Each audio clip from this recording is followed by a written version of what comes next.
Halo para pemirsa Sekolah Birokrasi Channel.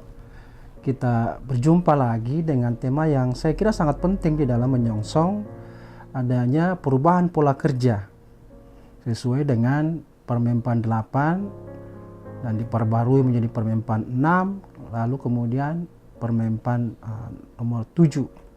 Tentu berkaitan dengan pola kerja baru dan bagaimana menilai kinerja pegawai yang lebih baik tentu dari sebelum-sebelumnya. Karena itu tema yang menarik untuk kita bahas adalah bagaimana pemimpin tim itu lebih efektif ya di dalam menggerakkan anggota timnya, khususnya di dalam perangkat daerah.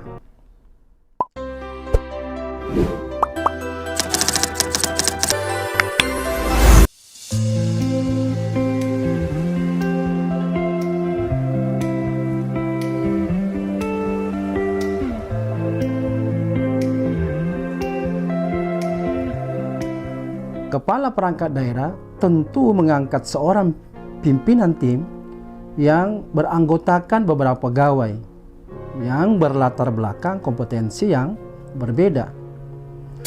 Tujuannya tentu untuk membantu menjalankan organisasi mereka secara efektif dan tentu juga secara khusus ditugaskan untuk menyelesaikan berbagai program dan kegiatan secara efektif dan efisien. Pemimpin tim dalam hal ini tentu bertindak selaku jembatan antara pimpinan perangkat daerah dengan para pegawainya. Pemimpin tim yang efektif itu dapat ditugaskan untuk misalnya mengelola anggaran, memastikan berbagai kegiatan berjalan sesuai dengan rencana. Juga bisa untuk membuat pimpinan mampu menyadari masalah-masalah yang ada di lapangan melalui pimpinan tim. Seorang pemimpin tim yang efektif itu harus tahu bagaimana berkomunikasi, membagi pekerjaan dengan efektif dengan para anggotanya, dan juga sekaligus harus mampu menghormati semua pegawai dan anggota tim yang dipimpinnya. Salah satu tanggung jawab pemimpin tim itu adalah mampu melibatkan dan menjaga tim agar tetap produktif dan merasa bahwa pegawainya itu puas di dalam bekerja di tim yang dipimpin oleh pimpinannya. Pemimpin tim yang efektif selalu mampu menemukan cara berinteraksi dengan timnya secara efektif. Nah, bagaimana agar pimpinan tim itu efektif? Kali ini saya akan berikan beberapa tips antara lain. Yang pertama adalah pimpinan tim itu harus mampu mengembangkan pola komunikasi yang terbuka. Dengan pemimpin yang efektif memungkinkan para anggota timnya itu dengan mudah mengkomunikasikan masalah apapun yang dihadapi oleh anggota tim. Walaupun mungkin ada beberapa anggota tim yang kemungkinannya menolak berdiskusi. Tapi tidak apa-apa bagi seorang pimpinan. Yang penting pimpinan itu sudah mampu membuka peluang tersebut. Sebagai pemimpin tim, maka dia harus mampu menjaga agar peluang komunikasi itu tetap tersedia bagi anggota tim. Tawarkanlah kepada mereka cara yang berbeda dan disenangi oleh anggota tim Anda untuk berkomunikasi. Caranya bisa juga melalui email atau menggunakan telepon atau media sosial yang tersedia jika mereka mungkin lebih senang dengan sarana yang ada tersebut. Tips yang kedua adalah lakukan pertemuan rutin dengan tim Anda. Pertemuan itu harus diadakan secara rutin. Lakukan di setiap hari tertentu, lalu kemudian susun agenda untuk tim Anda. Namun Anda selaku pimpinan tim, maka sebelum Anda membuat agenda, terlebih dahulu harus cari tahu apa saja isu-isu yang akan didiskusikan. Karena itu buatkan catatan terkait isu-isu tersebut untuk selanjutnya dibagikan ke seluruh anggota tim. Tim dalam pertemuan tersebut diminta kepada mereka untuk berkonsentrasi pada isu-isu yang berhubungan dengan tugas tim dan sasaran organisasi, sehingga bisa fokus pada isu-isu penyelesaian tersebut. Tips yang ketiga adalah pelajari gaya kerja setiap anggota tim. Nah, untuk menjadi pemimpin tim yang efektif, maka pimpinan itu harus bisa mengenali bagaimana anggota tim mereka bekerja.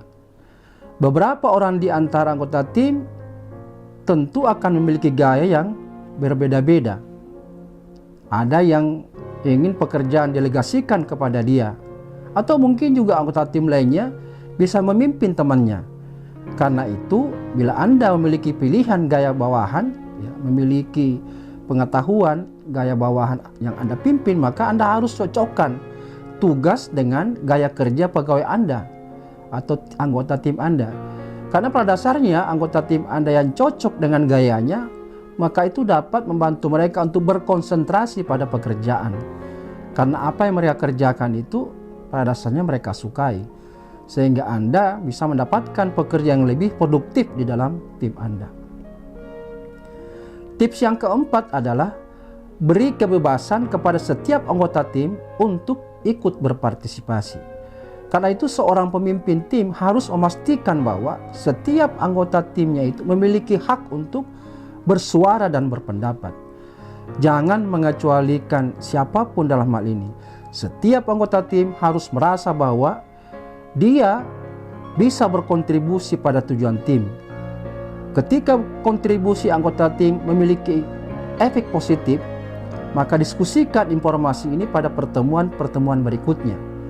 Pengakuan kepada anggota tim itu sangat membantu mempertahankan mekanisme kerja yang produktif di dalam tim yang kita pimpin.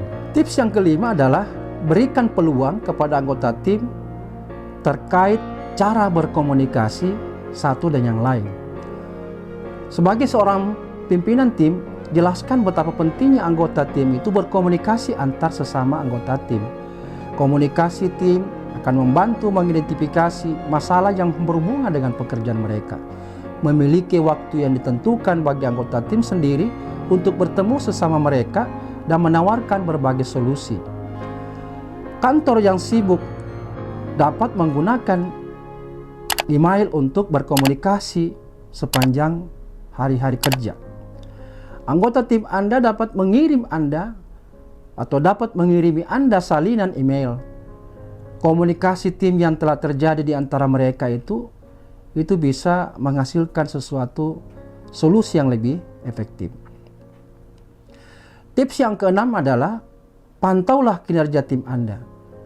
Jika Anda memiliki anggota tim yang berkinerja baik, maka Anda dapat bertemu dengan mereka secara pribadi. Tentukan waktu berkala untuk mengukur kinerja tim Anda. Misalnya, tim yang terorganisir dengan baik dan produktif mungkin itu akan memerlukan pemantauan bulanan. Sementara yang kurang baik itu harus mungkin lebih sering dilakukan pemantauan kepada mereka. Coba beritahu anggota tim Anda tentang masalah kronis terkait kinerja anggota dan beritahu pula mungkin dengan cara-cara yang tertulis. Tips yang terakhir adalah berikan pujian. Seorang pemimpin tim tidak boleh pelit di dalam memberikan pujian kepada anggota tim yang berhasil. Sebab hadiah bagi seorang anggota tim itu tidak selalu diukur dari uang. Namun pengakuan itu sangat penting. Demikian pula jika ada anggota yang kurang baik kinerjanya, berikanlah nasihat dan jalan keluar agar dia bisa memperbaiki kinerjanya. Jangan kemudian melakukan caci maki depan temannya terutama terkait dengan kegagalannya, karena itu akan menimbulkan tantangan dan mungkin juga sikap yang tidak produktif bagi mereka. Nah, inilah tips yang saya kira penting untuk kita bisa akomodasi di dalam kita kerja dalam sebuah tim. Dengan demikian kita berharap bahwa tim-tim yang akan dibentuk di perangkat daerah berhubungan dengan pola kerja baru ini itu bisa lebih efektif dan mampu mensupport pencapaian kinerja perangkat daerah. Terima kasih, sampai ketemu dengan tema lainnya. Salam reformasi birokrasi.